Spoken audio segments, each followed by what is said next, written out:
C'est l'heure d'aller rejoindre notre psychologue et Paul Langevin. Monsieur Langevin, bonjour.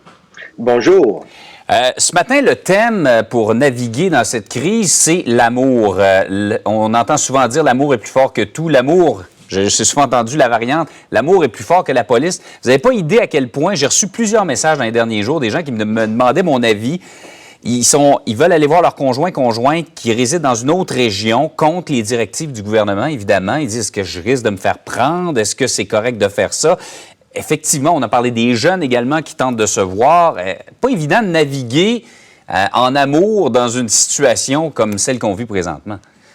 Effectivement. Il faut comprendre, une première des choses qu'il faut comprendre, c'est qu'au niveau de notre cerveau, on sécrète une hormone qui est la phényléthylamine. Je sais que c'est un mot compliqué, là, mais cette hormone-là, c'est pas nous autres qui décident. Notre cerveau décide pour nous, il la sécrète. On appelle ça l'hormone de l'amour. Donc, le printemps arrive, on a le goût de rencontrer des gens. Puis quand on dit que c'est plus fort que la police, là, moi, travaillant en DPJ, il y a eu des ordonnances de cours, des interdictions par des avocats, des juges, la police, puis les gens transgressent quand même ça parce que cette drogue-là est très puissante. Ouais. Donc, ça amène les gens des fois dans le trouble. Je pense que, en tout cas, moi, là, ce qui est mieux de faire, c'est au lieu d'interdire, je pense qu'on est mieux d'éduquer les gens.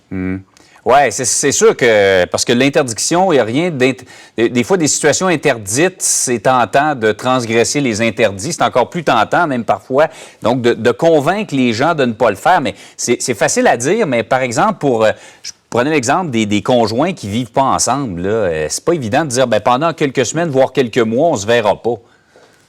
Effectivement. Je pense que ce qui est important de faire, c'est, comme j'ai dit hier, de la créativité. Hein? Donc, pour les couples ils sont en couple, mais ils ne sont pas ensemble, je pense que c'est le moment de vous redéfinir, de jaser avec la personne, d'aller au pied de sa galerie puis commencer, je sais pas moi, à chanter une chanson, à lui parler. Comme Roméo et Juliette.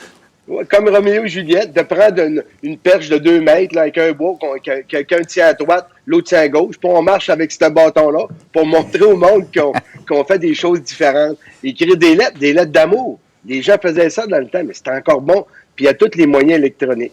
C'est sûr que, tantôt j'ai parlé de l'hormone de l'amour, il y a une hormone pour contrer ça. C'est l'endorphine. Donc, plus on va faire des activités qui nous rendent heureux, mais plus on va annuler l'autre partie.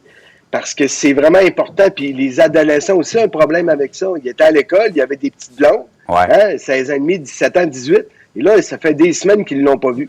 Fait que là, les parents m'appellent, là, je sais pas, il est rendu où, il est parti, je pense qu'il est allé voir sa blonde.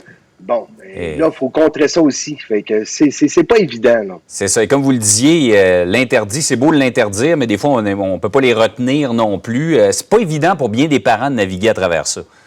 Ah non, c'est difficile. Là, et c'est là que moi, j'aime mieux dire, l'amour est plus fort que tout.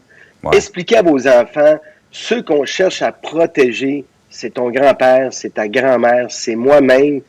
Il faut les amener dans une éducation, je pense, qui va être importante pour eux, les sensibiliser à ça. Puis autant, je dis les jeunes, mais autant ceux-là qui ont 25, 30 ans, qui veulent aller rencontrer, je pense qu'ils doivent comprendre que l'amour de nos amis doit être beaucoup plus important que leur amour de conjoint ou de futur conjoint. Oui, il faut donner un sens à ce sacrifice-là, mais il y a également la question des gens qui n'ont pas encore rencontré, qui sont à la recherche de l'âme sœur à distance comme ça. C'est une période qui n'est pas facile, là.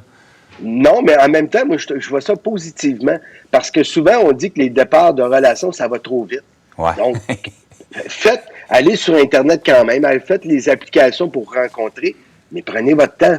Vous l'avez le temps, là. Posez des questions, vous pouvez vous rencontrer sur FaceTime. Faites attention aux informations que vous donnez. On le dit toujours au début de relation. Soyez clair avec l'autre que vous voulez garder vos distances, mais que vous voulez apprendre à le connaître. Ou vice-versa, ça peut être un monsieur aussi qui veut connaître madame, là. C'est vrai qu'on n'arrête pas ça. C'est ça. Ça va éviter de se lancer peut-être à corps perdu dans certaines relations. En terminant, merci d'ailleurs pour la belle réplique de votre tableau que vous m'avez envoyé. C'est super gentil. Je vais la conserver précieusement. Votre tableau d'honneur. Rapidement, on décerne ça à qui ce matin? Bien, ce matin, à nos personnes âgées qu'on veut absolument protéger. Il faut envoyer le plus d'amour à ces gens-là qui sont confinés. Et ce matin, j'ai même ajouté 2 noms. Jeannette Bertrand, que j'ai écouté tout à l'heure, que j'ai trouvé extraordinaire.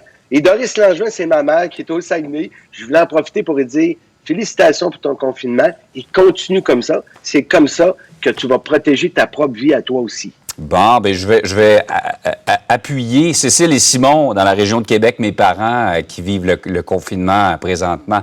À tous ces gens-là, on est avec vous en pensée et virtuellement en fin de semaine. Oui, puis une dose d'amour. Tout le monde donne une dose d'amour à nos Absolument. aînés. Merci.